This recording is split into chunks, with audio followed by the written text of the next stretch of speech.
Well, Brian McConchie and Corey Miller here. We've been talking a whole lot about bowl preparation for Clemson and South Carolina, but we can't ignore a big high school event that's going on this week. Shrine Bowl up in Spartanburg. You spent the day there Tuesday. Got to look at some of these guys.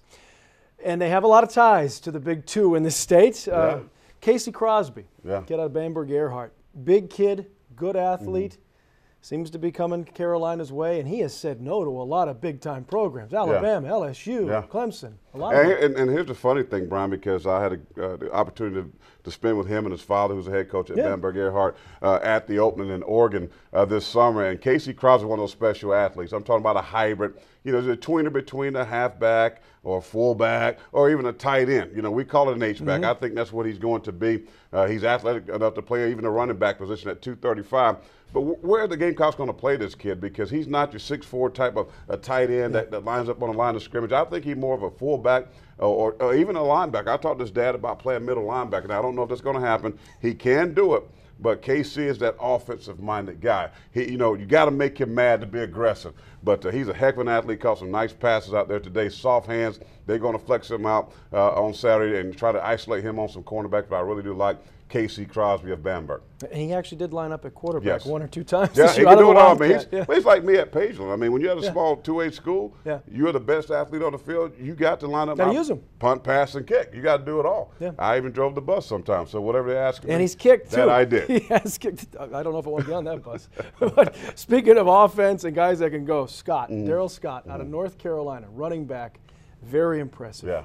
Quick, he's got it all. The total package. I saw him today on the North Carolina side move around. I know the Gamecocks are really trying to get this guy, and he could be that switch-up kind of guy. You know what I mean? The Thunder, and he's going to be the light. And I like the guy. He's got power too. He can do it all. Catches the ball well out of the backfield. I watched him today. Really, really nice kid to go along with the Mike Davis and all these other guys. South Carolina's slowly stockpiling that running back position, and if they can get this kid, the future looks bright for the Gamecocks.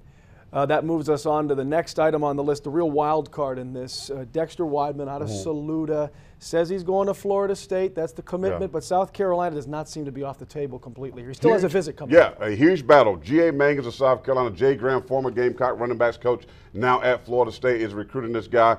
I talked to J.C. Sherbert, 24/7 Sports today. He said this guy's been the best player on the football field, and I saw him in person. When you're talking about a guy that can get off the football, he can get around the corner. He got power, got great pop with his hips. You know, can rush the pass. He can do it all. And some may think he's a tackle, but I see him as a defensive end. He's tall enough. He's got a great wingspan. This guy's a heck of a football player. Now, can they close the deal in January when he comes to the Gamecocks? But some other players that I talked to today as well said this guy, even my son said this in the crystal ball projection, that they feel like Dexter Wildman is going to be a Gamecock. And he's just wasting and wasting a little bit more time. But don't be shocked if he is in the garnet and black. Always be closing. That's the famous line that you have to know. You and Derek Phillips are going to be up there a couple days this week. Give us some inside look at what goes on at the Shrine Bowl. We're going to do a lot of stuff. I got some interviews set up, so hopefully we can get some of these guys and put them on the spot, see what they give us that inside info. But we'll be up there tomorrow. Got some interviews, some coaches and some players doing a lot of great things. 20-something years ago, I won't say the exact number, I was up there in that Shrine Bowl, McConchie. Yeah. And, it's almost been 20 for me, too. So I won't say the exact years either. I will not go down that road at all. But, folks, you can, of course, catch that at 10 every night, and always catch us on social media at Pastor of Payne, at B. McConchie, at D. Phillips Watch, and, of course, follow the Watch Fox Facebook page. We put all this stuff there for you where you can catch it 24/7. That's going to do it for myself and Corey Miller, the Pastor of Payne.